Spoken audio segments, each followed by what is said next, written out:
4 দিনের সফরে যুক্তরাজ্যের পথে প্রধান উপদেষ্টা ডক্টর ইউনূস। 13 জুন বৈঠক হবে তারেক রহমানের সঙ্গে। ভবনের উচ্চতা বৃদ্ধির জন্য বারবার ড্যাব সংশোধন নয়, বরং বাস্তবায়নে মনোযোগ দেওয়ার তাগিদ নগরবিদদের। অনেক কষ্ট করে যে প্ল্যানটা তৈরি করছি, এইটার ফলাফলটা আমরা তখনই পাবো যদি এটাকে বাস্তবায়ন করা হয়। বাস্তবায়নের জন্য উইদাউট এনি ডেভিয়েশন আমরা কাজ করার জন্য প্রতিশ্রুতি দিতে পারি।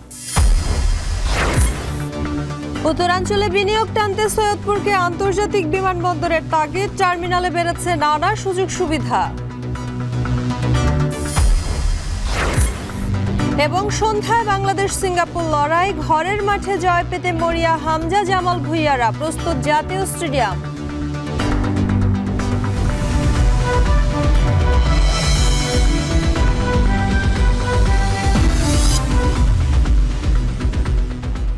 শুনছিলেন শিরোনাম। স্বাগত এখন বাজারে। পুরো আয়োজনে আপনাদের সঙ্গে আছি আমি শম্পা বিশ্বাস।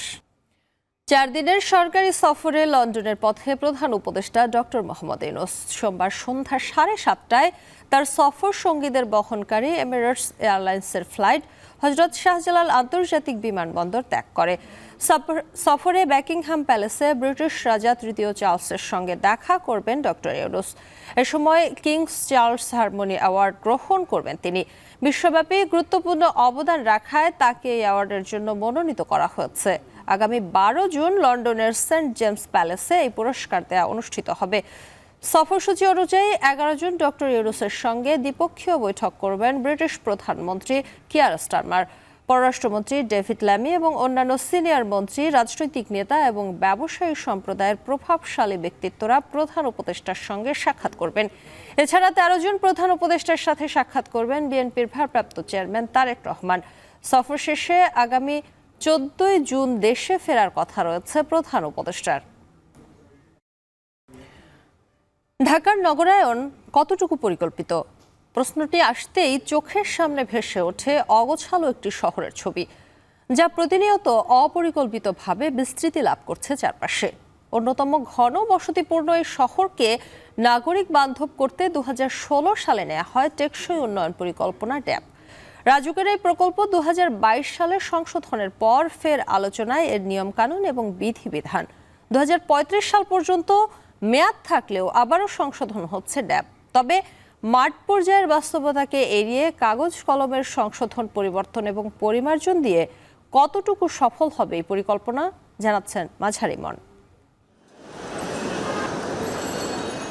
বৈশ্বিক নগরায়নের সমুদ্রে ঢাকা যেন ঝুঁকিপূর্ণ ঢেউয়ের শহর। মেগাসিটি হয়েও স্বাস্থ্য, নিরাপত্তা, পরিবেশ সহ জনগুরুত্বপূর্ণ বিষয়ের উপস্থিতি অতি নগণ্য। নিয়মনীতির তোয়াক্কা না করে প্রতিনিয়তই অপরিকল্পিত নকশায় বিস্তৃত হচ্ছে ঢাকা, যে কারণে বছর জুড়েই ঘটে নগরকেন্দ্রিক দুর্ঘটনা। কখনো ছোট অগ্নিকাণ্ড রূপ নেয় মৃত্যু আয়োজনে, আবার কখনো হঠাৎ করেই হেলে পড়ে সুউচ্চ ভবন। এ সমস্ত ঘটনায় আর্থিক ক্ষয়ক্ষতি সহ প্রাণহানির সংখ্যাও দিন দিন বাড়ছে। ঘটনার পর কিছুদিন আলোচনা, সমালোচনা, অভিযান, তোড়জোড় শুরু হলেও কার্যকরী পদক্ষেপ গ্রহণ এবং বাস্তবায়নের নজির নেই। ঢাকার নগরায়ন নিয়ে কথা উঠলেই সামনে আসে রাজুক। ঢাকাকে বাসযোগ্য করতে বিশদ অঞ্চল পরিকল্পনা বা ড্যাব তৈরি করে সংস্থাটি। লক্ষ্য 2035 সালের মধ্যে পরিকল্পিত নগরায়ন নিশ্চিত করা। তবে শুরু থেকেই পরিবেশ রক্ষা, ভবনের উচ্চতা, সাশ্রয়ী আবাসন, আইনগত সমস্যা ও অপর্যাপ্ত তথ্যপত্রের জটিলতায় পড়েছে ড্যাব। 2016 সালে প্রণয়ন করা এই ড্যাব 2022 সালের পর চলতি বছরেও সংশোধনের উদ্যোগ নিয়েছে রাজুক। গেল বছরের সেপ্টেম্বরে রাজুক চেয়ারম্যানের নেতৃত্বে প্রধান নগর স্থপতি সহ 8 সদস্যের ড্যাব ও বিধিমালা সংশোধন বিষয়ক কারিগরি কমিটি গঠন করা হয়। এর 2 মাস পর ওয়েবসাইটে সাধারণ মানুষের জনমত নিয়ে সংশোধন প্রতিবেদন পাঠানো হয় গৃহায়ন ও গণপূর্তে। আর গেল জানুয়ারিতেই ঢাকা ইমারত নির্মাণ বিধিমালা 2025-এর খসড়ার যাচাই বাছাইয়ের জন্য কমিটি গঠন করে মন্ত্রণালয়। সংশোধনীতে গুরুত্ব দেওয়া হচ্ছে পরিবেশ রক্ষা ও ভবনের উচ্চতা বৃদ্ধি। সবশেষ সংশোধনীর খসড়া এপ্রিলে তোলা হয় উপদেষ্টা পরিষদে। সেখান থেকে আরও যাচাইয়ে ফের পাঠানো হয় রাজুকের কাছে।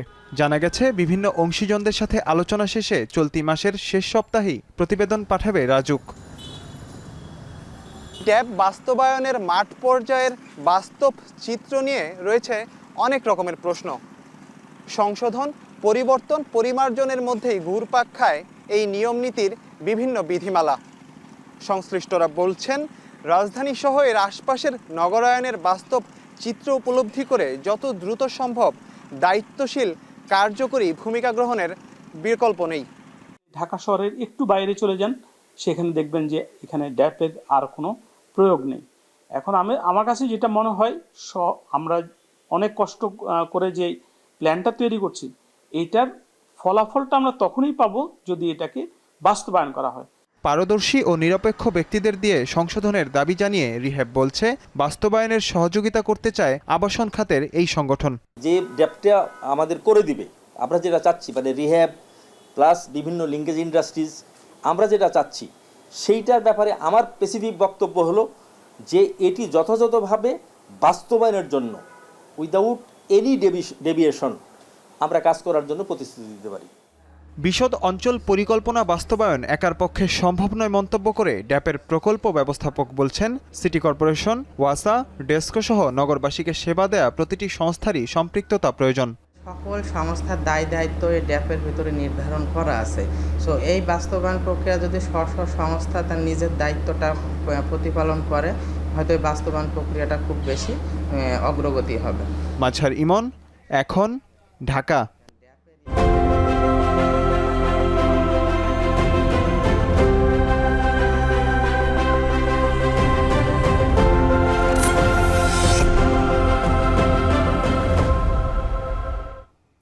এবার ফেরা প্রসঙ্গ। ঈদ উদযাপন শেষে কর্মস্থলে ফিরছেন উত্তরবঙ্গের কর্মজীবী মানুষেরা। সিরাজগঞ্জের বিভিন্ন মোড় ও বাস কাউন্টারেও বেড়েছে ভিড়। এ বিষয়ে বিস্তারিত জানাতে কড্ডার মোড় থেকে যুক্ত হচ্ছেন সহকর্মী রিফাত রহমান। রিফাত, মহাসড়কে যানবাহনের চাপ কেমন দেখছেন, সেই সঙ্গে কোনো হয়রানির অভিযোগ রয়েছে কিনা জানাবেন।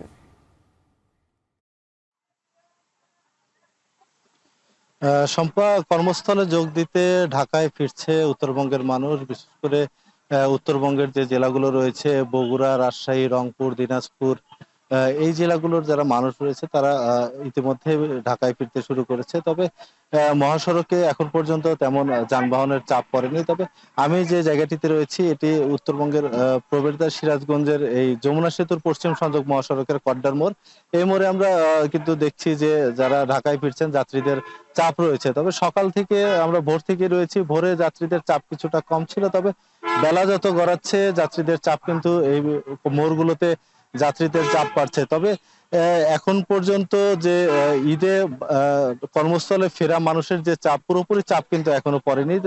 পরিবহন সংশ্লিষ্টরা যারা রয়েছে তারা বলছে যে বৃহস্পতিবার, শুক্রবার এবং শনিবারে কিন্তু মূলত যে মূল চাপটি, সেই চাপটি কিন্তু যাত্রীদের এই চাপটি পড়বে মহাসড়কগুলোতে। তবে আমরা বেশ কয়েকজন যাত্রীদের সাথে কথা বলেছি, তারা যেটি বলছে যে যানবাহনের কিছুটা কমতি রয়েছে। কারণ ঢাকা থেকে যারা ফিরেছেন, প্রচুর সংখ্যক মানুষ উত্তরবঙ্গে ঈদ করার জন্য ফিরেছেন, কিন্তু ফেরার পথে আসলে মহাসড়কে তেমন গণপরিবহন পাচ্ছে না, যে কারণে এখানকার যারা যাত্রীরা রয়েছেন তাদের কিছুটা ভোগান্তি পোহাতে হচ্ছে। বিশেষ করে যারা নিম্নায়ন মানুষ রয়েছে তারা অগ্রিম টিকিট কাটতে পারেনি, তারা কিন্তু এই মোড়গুলোতে ভিড় করছেন এবং বাসের জন্য দীর্ঘ সময় ধরে তারা অপেক্ষা করছেন। সেযুগে তারা যেটি অভিযোগ করছেন যে কিছু কিছু ক্ষেত্রে বাড়তি ভাড়া তাদের কাছে দাবি করা হচ্ছে, যে কারণে তারা আসলে এই দীর্ঘ সময় এখানে বসে অপেক্ষা করছেন।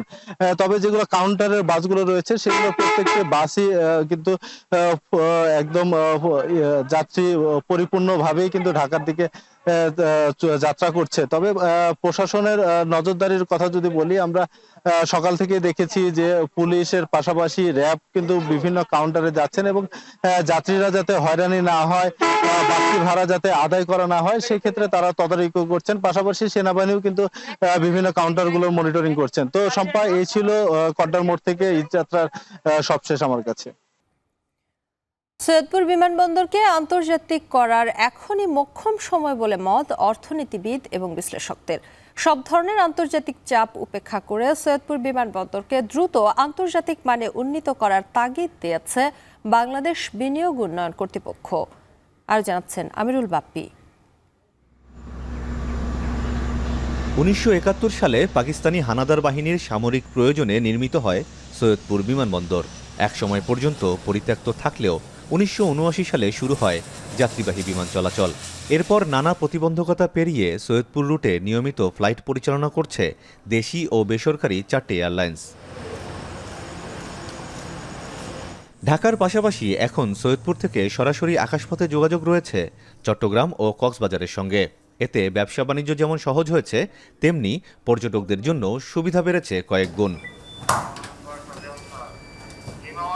2017 সালে এই বিমানবন্দরকে আন্তর্জাতিক করার ঘোষণা দেয়া হয়। লক্ষ্য ছিল ভারত, নেপাল ও ভুটানের সঙ্গে সহজ বাণিজ্যিক যোগাযোগ। কিন্তু 2019 সালে ফিল্ড বুক সম্পন্ন হলেও 912 একর জমি অধিগ্রহণের কাজ এখনও শুরু হয়নি। বিমানবন্দর আন্তর্জাতিক হলে 6000 ফুটের রানওয়ে উন্নীত হবে 12,000 ফুটে। এর ফলে থাইল্যান্ড, সিঙ্গাপুর, চীনসহ অন্যান্য দেশের সঙ্গে সরাসরি যোগাযোগ স্থাপন করা যাবে বলে মনে করছেন ব্যবসায়ীরা। এটি হলে একদিকে যেমন ব্যবসার পরিধি বাড়বে, অন্যদিকে পড়াশোনা ও চিকিৎসার ক্ষেত্রে বিশেষ সুবিধা পাবেন এই অঞ্চলের মানুষ। যদি চিকিৎসা পারপাসে বা অন্য কোনো পারপাসে যদি কেউ এখান থেকে যাইতে চায় দেশের বাইরে, আমি থাইল্যান্ডের কথা বলতেছি, মালয়েশিয়া বা সিঙ্গাপুর বা মিডল ইস্টের অন্য যে কোনো জায়গায়, যদি এই সুযোগটা এখান থেকে করে দেওয়া যায় তাহলে এখানকার জনগণের অনেক সুবিধা হবে। রংপুর বিভাগে কর্মসংস্থান সৃষ্টির মূল মাধ্যম দেশি বিদেশি বিনিয়োগ। উত্তরা ইপিজেডের মাধ্যমে কিছু বিদেশি বিনিয়োগ হলেও তা যথেষ্ট নয়। বিশ্লেষকদের মতে সৈয়দপুর আন্তর্জাতিক বিমানবন্দরে রূপান্তর হলে বিদেশি বিনিয়োগের ব্যাপক সুযোগ সৃষ্টি হবে। এটাকে আন্তর্জাতিক বিমানবন্দর হিসেবে যখন চাই, তখন নানাবিধ সমর্থিত অসমর্থিত কথাবার্তা শুনতে পাই যে এটি প্রতিবেশী দেশের প্রভাবে এখানে এই বিমানবন্দরটি আন্তর্জাতিক বিমানবন্দর হয় না। ফলে আমরা মনে করি যে সেই চাপগুলোকে উপেক্ষা করবার এখনই সময়। এই চাপ উপেক্ষা করে এই সময়ই আসলে এই বিমানবন্দরকে আন্তর্জাতিক বিমানবন্দর করতে হবে। ভৌগোলিক অবস্থান চিন্তা করে পাশে আমাদের নেপাল, ভুটান কিংবা পাশে ইন্ডিয়া, তো সেই যদি আমরা হাব চিন্তা করি, সেখানে কিন্তু সৈয়দপুর চমৎকার একটা পজিশন, যেখানে এয়ারপোর্ট ইন্টারন্যাশনাল হলে কিন্তু আমাদের ব্যবসায়ী সমাজ থেকে শুরু করে অন্য দেশেরও কিন্তু এখানে হাব হিসেবে তারা ব্যবহার করতে পারে তাদের প্লেন ওঠানামার জন্য। বিডাও উত্তরাঞ্চলে বিদেশি বিনিয়োগের বিষয়ে আশাবাদী। সেজন্য সৈয়দপুরকে অতি দ্রুত আন্তর্জাতিক বিমানবন্দরে উন্নীত করার তাগিদ কর্মকর্তাদের। যেহেতু এই এরিয়া থেকে, এই অঞ্চল থেকে সিপোর্ট অনেক দূরে, এবং আমরা মনে করি যে এটা যদি এখান থেকে যে কার্গো যে প্লেনগুলো, যদি বিমান এখানে যে পণ্য তৈরি হয় সেটা ডেস্টিনেশনে রপ্তানিতে, এটা আমি মনে করি যে দ্রুত রপ্তানির ক্ষেত্রে এই এয়ারপোর্টটি জাতীয় অর্থনীতিতে একটি গুরুত্বপূর্ণ অবদান রাখবে। গেল কয়েক বছরে সৈয়দপুর বিমানবন্দরের যাত্রী সেবায় এসেছে পরিবর্তন। টার্মিনাল ভবন আধুনিকায়ন, লাগেজ বেল্ট স্থাপন সহ নানা সুযোগ সুবিধা বাড়ানো হয়েছে। আমিরুল বাপ্পি, এখন সৈয়দপুর। গাজার ফিলিস্তিনিদের জন্য ত্রাণবাহী জাহাজ ম্যাডলিনা থেকে আটক পরিবেশবাদী গ্রেটা থুনবার্গ এবং তার সহযাত্রীদের কয়েক ঘন্টার মধ্যেই ছেড়ে দেওয়া হবে। সামাজিক মাধ্যম এক্সে দেয়া এক বার্তায় বিষয়টি জানিয়েছেন ইসরায়েলের পররাষ্ট্রমন্ত্রী। নির্বাসন সংক্রান্ত নথিতে স্বাক্ষরের পর তাদের নিজ নিজ দেশে ফেরত পাঠানো হবে, আর যারা এতে স্বাক্ষর করতে রাজি না হবে তাদের ইসরায়েলি আইনে বিচার করা হবে। গ্রেটা সহ জাহাজটির 12 আরোহী বর্তমানে বেন গুরিয়ন বিমানবন্দরে আটক রয়েছেন। গত 1 জুন মানবাধিকার সংস্থা ফ্রিডম ফ্লোটিলা কোয়ালিশনের উদ্যোগে ফিলিস্তিনের জন্য সহায়তা নিয়ে রওনা দেয় জাহাজটি। আন্তর্জাতিক জলসীমায় পৌঁছানোর পর জাহাজে থাকা 12 আরোহীকে আটক করে ইসরায়েলি সেনারা। এদিকে গাজায় সোমবারের হামলায় নিহত হয়েছে অন্তত 60 ফিলিস্তিনি, যাদের মধ্যে 14 জন নিহত হয়েছেন রাফায় মার্কিন সমর্থিত গাজা হিউম্যানিটেরিয়ান ফাউন্ডেশনের ত্রাণ সহায়তা কেন্দ্রে। যুক্তরাষ্ট্রের লস অ্যাঞ্জেলেসে অভিবাসীদের বিক্ষোভ দমাতে নতুন করে 700 মেরিন সেনা মোতায়েন করেছে ট্রাম্প প্রশাসন। অতিরিক্ত আরও 2000 ন্যাশনাল গার্ড যোগ দিচ্ছে বলে জানায় পেন্টাগন, যারা সবাই ফেডারেল কর্মকর্তাদের সহায়তা করবে। গত শুক্রবার লস অ্যাঞ্জেলেস শহরে অবৈধ অভিবাসীদের ধরতে মার্কিন ইমিগ্রেশন কাস্টমস এনফোর্সমেন্ট অভিযানের প্রতিবাদে রাজপথে বিক্ষোভে নামেন হাজার হাজার অভিবাসী, আর তাদের দমাতে কাঁদানে গ্যাস ছড়ে পুলিশ। বেশ কয়েকটি জায়গায় বিক্ষোভ সহিংসতায় রূপ নেয়, আহত হন বেশ কয়েকজন পুলিশ। এদিকে ট্রাম্প প্রশাসনের এই কর্মকাণ্ডের বিরোধিতা করে আদালতে মামলা করেছেন ক্যালিফোর্নিয়ার গভর্নর। আজ বহুল প্রতীক্ষিত সেই ম্যাচ, এশিয়ান কাপ বাছাইয়ে জাতীয় স্টেডিয়ামের সন্ধ্যা 7টায় সিঙ্গাপুরের মুখোমুখি হচ্ছে বাংলাদেশ। হামজা সমিতে বদলে যাওয়া দল নিয়ে এবার শক্তিশালী প্রতিপক্ষের বিরুদ্ধেও পূর্ণ 3 পয়েন্ট চায় লাল সবুজরা। খেলতে যায় ভয় ডরহীন ফুটবল। নতুন এই বাংলাদেশকে সমীহ করছে সিঙ্গাপুরও। এর আগেও সিঙ্গাপুরের বিপক্ষে মাঠে নেমেছে বাংলাদেশ, তবে এবারের ম্যাচ একেবারেই ব্যতিক্রম। নতুন এক বাংলাদেশকে দেখতে যাচ্ছে ফুটবল বিশ্ব। ঘরের মাঠে যে হামজা সমিতির সমন্বয়ে লাল সবুজের দাপট দেখানোর পালা। সিঙ্গাপুর বাংলাদেশের র্যাঙ্কিং ব্যবধান 22, তবু ঘরের মাটিতে বাংলাদেশকেই ফেভারিট মানছেন সিঙ্গাপুর কোচ।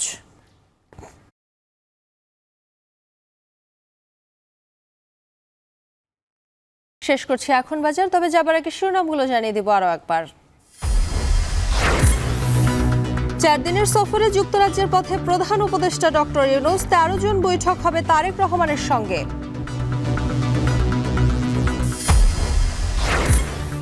ভবনের উচ্চতা বৃদ্ধির জন্য বারবার ড্যাপ সংশোধন নয়, বরং বাস্তবায়নে মনোযোগ দেওয়ার তাগিদ নগরবিদদের। অনেক কষ্ট করে যে প্ল্যানটা তৈরি করছি, এইটার ফলাফলটা আমরা তখনই পাবো যদি এটাকে বাস্তবায়ন করা হয়। বাস্তবায়নের জন্য উইদাউট এনি ডেভিয়েশন আমরা কাজ করার জন্য প্রতিশ্রুতি দিতে পারি। উত্তরাঞ্চলে বিনিয়োগ টানতে সৈয়দপুরকে আন্তর্জাতিক বিমানবন্দরের তাগিদ। টার্মিনালে বেড়েছে নানা সুযোগ সুবিধা। এবং সন্ধ্যায় বাংলাদেশ সিঙ্গাপুর লড়াই। ঘরের মাঠে জয় পেতে মরিয়া হামজা জামাল ভুঁইয়ারা। প্রস্তুত জাতীয় স্টেডিয়াম।